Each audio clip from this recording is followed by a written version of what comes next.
जैसे भिखमंगा अपने हाथ में जो उसे मिल गया उसे पकड़े हुए, वैसा बड़ी से बड़ी तिजोरी जिसके पास है वो भी उतने ही जोर से पकड़े हुए।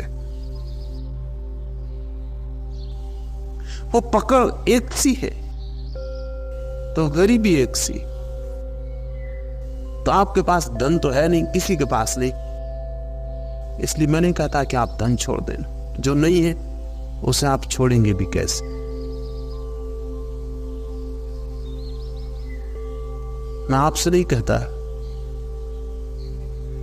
कि आप अपना जीवन दे देना, वो भी आपके पास नहीं।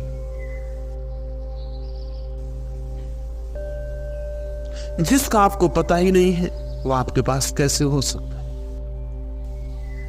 और आप कप रहे हैं प्रतिपल मृत्यु के भय से।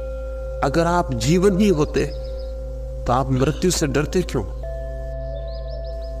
जीवन की तो कोई मृत्यु नहीं होती। जीवन तो मृत्यु बन कैसे सकता है? लेकिन आप कप रहे हैं मृत्यु से।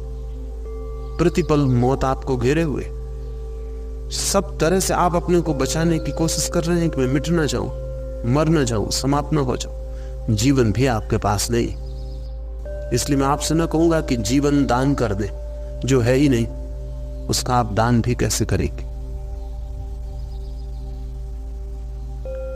मैं तो आपसे वो मांगूंगा जो आपके पास है, और वो मांगूंगा जो सभी के पास है। जैसा मैंने कहा सभी की खोज है आनंद, ऐसी एक संपदा सभी के पास है और वो है दुख। वो आपके पास काफी, वो आपके पास जरूरत से ज्यादा है। जन्मों जन्मों से आपने उसके अतिरिक्त और कुछ इकट्ठा ही नहीं किया है। आपके पास राशियां लग गई, गौरी शंकर छोटा पड़ जाए, आपने जो दुख के ढेर लगाए हैं वो उससे बड़े, वो भी शर्मा जाए, और शायद हिलेरी और तेंजिंग आपके दुख के ढेर पे चढ़ने में सफल न हो, वो बड़े। वो जन्मों जन्मों की आपकी मेहनत, आपने दुख के सिवाय कभी कुछ कमाया नहीं, आप अभी भी कमा रहे। मैं आपसे चाहूंगा कि आप दुख छोड़ दें, आप दुख का त्याग कर दें। कोई आपसे दुख मांगता नहीं, मैं आपसे दुख मांगता हूं। और अगर आप दुख दे सके तो आनंद के लिए रास्ता निर्मित हो जाए, और अगर आप दुख छोड़ सके तो आपको पता लगे कि जो आप सोचते थे कि आप दुख में जी रहे हैं वो आपकी भ्रांति थी, और दुख ने आपको नहीं पकड़ा था, आपने ही दुख को पकड़ा हुआ था। मगर एक बार छोड़े तो ही पता चले कि कौन किसको पकड़े हुए।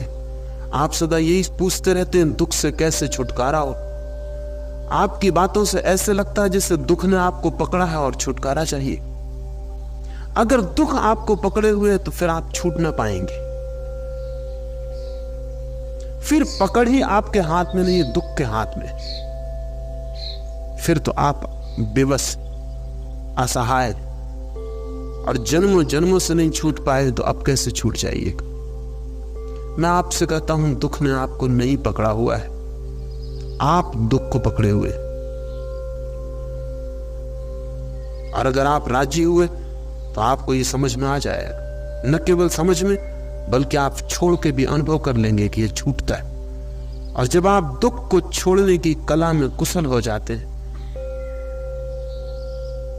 तब आपको पता लगता है कि जो भी आप ढो रहे थे उसके लिए आपके अतिरिक्त तो और कोई भी जिम्मेवार नहीं था, और आपने जो भी भोगा कोई और कसूरवार नहीं, ये आपकी मर्जी थी। आप दुख चाहते थे। जो हम चाहते हैं वही होता है, और जो भी आप हैं आप अपनी चाहों का फल है। न तो कोई परमात्मा जिम्मेवार है, न कोई भाग्य जिम्मेवार है। किसी को प्रयोजन नहीं है आपको दुखी करने के लिए। सच तो यह है कि यह पूरा अस्तित्व आपको आनंदित करने के लिए तत्पर है। यह पूरा अस्तित्व चाहता है कि आपका जीवन एक उत्सव बन जाए, क्योंकि जब आप दुखी होते हैं तो आप चारों तरफ दुख भी फेंकते। जब आप दुखी होते हैं तो आपके घाव की दुर्गंध सारे अस्तित्व में पहुंचती, और जब आप दुखी होते हैं तो यह अस्तित्व भी पीड़ा पाता है। ये सारा जगत आपके साथ पीड़ित होता है और आपके आनंद के साथ आनंदित होता है। कोई अस्तित्व की चाह नहीं है कि आप दुखी हों, क्योंकि ये तो अस्तित्व के लिए ही आत्मघात है। पर आप दुखी हैं और दुखी होने में आपने कुछ व्यवस्था बना रखी, और उस व्यवस्था को जब तक आप न तोड़ दें तब तक आप कभी भी आनंद की तरफ आंख न खोल पाएंगे। आपकी व्यवस्था क्या है? मनुष्य की व्यवस्था क्या है? दुख संग्रहित करने की। वो कैसे इकट्ठा करता है, समझ ले थोड़ा तो शायद छोड़ने में आसानी हो। कल सुबह से हम प्रयोग में उतरना शुरू होंगे। आप रोना चाहते हैं, अगर एक छोटा बच्चा रोना चाहता है, मनस्विद कहते हैं कि बच्चे की रोने की प्रक्रिया रेचन की प्रक्रिया है। जब भी बच्चे में तनाव भर जाता है तो वो रो के अपने तनाव को बहा देता है। एक छोटा बच्चा है, आप छोटे बच्चे थे, उसे भूख लगी है, वक्त पे उसे दूध नहीं मिल रहा है तो वो रो रहा है, क्योंकि तनाव से भर गया है और तनाव को बाहर निकालना जरूरी। वो रो लेगा, तनाव बाहर निकल जाएगा, वो हल्का हो जाए। लेकिन हम उसे समझाते हैं कि रो मत। हम सब तरह के उपाय करते हैं कि वो रोए ना। हम हाथ में खिलौना दे देते हैं ताकि वो भूल जाए। हम मुंह में झूठी कोई चीज लगा देते हैं, उसका अंगूठा उसके मुंह में दे देते ताकि वो समझ ले कि माँ का स्तन मिल गया और भूल जाए। हम उसे हिलाने लगते हैं, डुलाने लगते हैं ताकि उसका ध्यान विचलित हो जाए, वो रोए ना। हम सब तरह के उपाय करते हैं, हम उससे रोने नहीं देते। वो जो तनाव निकल जाता रोने से, वो इकट्ठा हो जाए, वो निकलेगा नहीं। ऐसे हम इकट्ठे होने देते। और हर व्यक्ति न मालूम कितना रुदन, न मालूम कितनी पीड़ा संग्रहित कर लेता है, उसके ढेर पे इकट्ठा बैठ जाता है।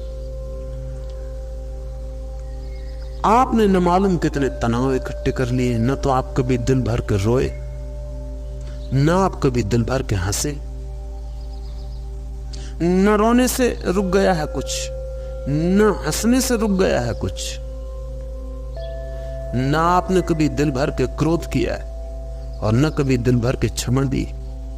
आप बिल्कुल अधूरे अधूरे रह गए। सब तरफ आपकी शाखाएं निकलना चाहती हैं लेकिन निकल नहीं पाई। सब तरफ पत्ते निकलना चाहते थे लेकिन नहीं फूट पाए। आपका वृक्ष ठूंठ की तरह रह गया। इस संग्रहित पीड़ा, अविसर्जित पीड़ा का नाम नरक है, और ये नरक आप ढो रहे हैं। यहां मैंने आपको बुलाया है ताकि आपके नरक को फेंका जा सके, और आप इसे फेंक सकते हैं। इस शिविर में आप छोटे बच्चे की भांति हो जाए। आप बोल ही जाना कि आप बड़े सुसंस्कृत हैं, क्या आप बड़े शिक्षित हैं, क्या आप बड़े पद पर हैं, क्या आपके पास धन है, गांव में इज्जत है। आप सब छोड़ देना। आप ऐसे हो जाना जैसे आप पहले दिन के पैदा हुए बच्चे। न कोई प्रतिष्ठा है, न कोई शिक्षा है, न कोई पद है, न कोई धन है, न कोई मान मर्यादा है। अगर मान मर्यादा, पद, इस सब को बचाना हो तो कल सुबह के पहले आप यहां से जितने जल्दी हो भाग जाना और लौट के मत देखना। उनके लिए मैं नहीं। आपकी पद मर्यादा, आपकी इज्जत, आपकी समझदारी सुरक्षित रहे। आप भाग जाना, आप यहां मत रुकना। या तो मैं उनके लिए हूं जो छोटे बच्चों की तरह सरल होने को तैयार, तो ही मैं कुछ कर पाऊंगा, क्योंकि सिर्फ बच्चों को ही कुछ सिखाया जा सकता है और सिर्फ बच्चों को बदला जा सकता है और सिर्फ बच्चों के जीवन में क्रांति हो सकती है।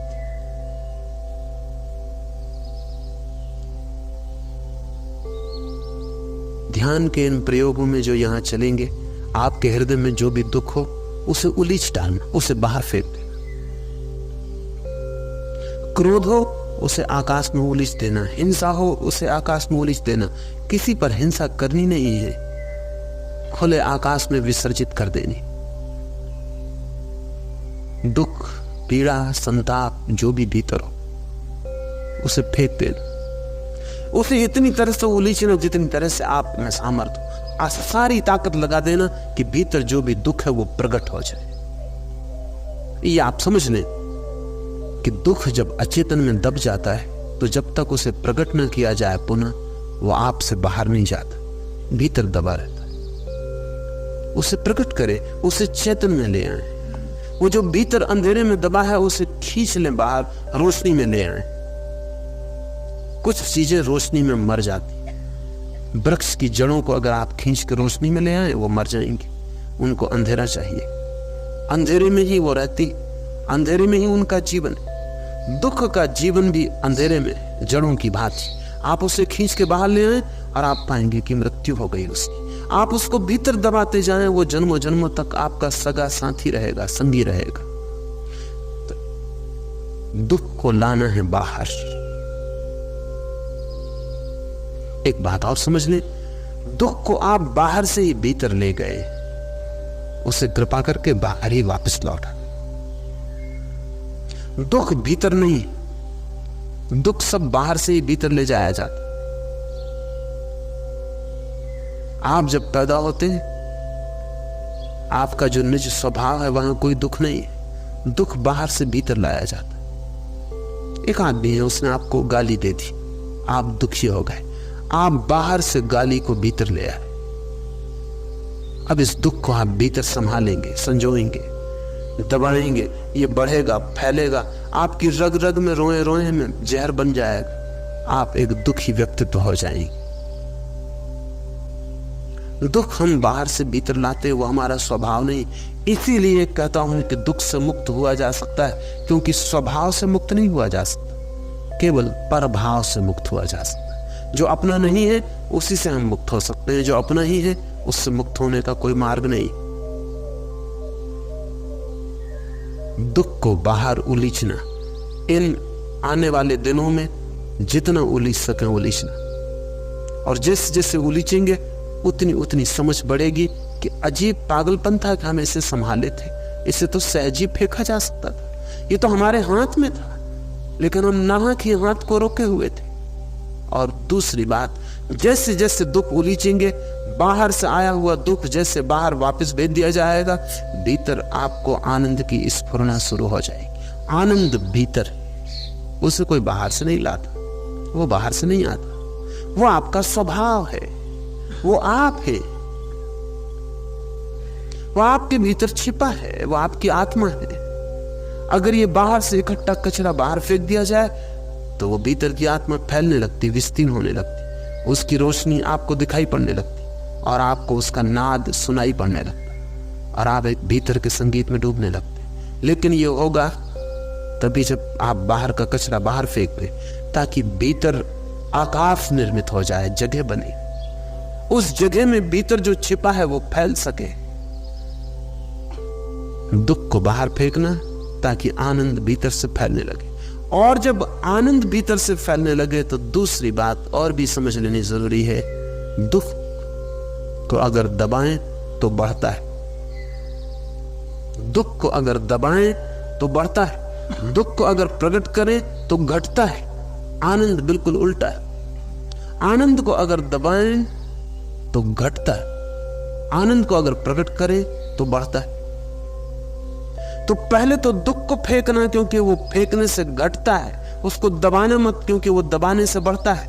और जब आनंद की झलक भीतर से आने लगे तो आनंद को बाहर फेंकना, क्योंकि आनंद को जितना बाहर फेंके उतना भीतर बढ़ता है, उतने ताजी परतें टूटने लगती। जैसे कुएं से कोई पानी उलीचता जाए तो झरने से नए स्रोत कुएं को भरते चले जाते। आनंद का स्रोत भीतर है, इसलिए डरना मत कि आनंद उलीचने से कम हो जाए। दुख उलीचने से कम होता है, क्योंकि भीतर उसका स्रोत नहीं, वो बाहर से ली गई चीज थी। अगर उलीचेंगे तो कम होगी। अगर दुख बचाना हो तो ये तरकीब ध्यान में रख लेना।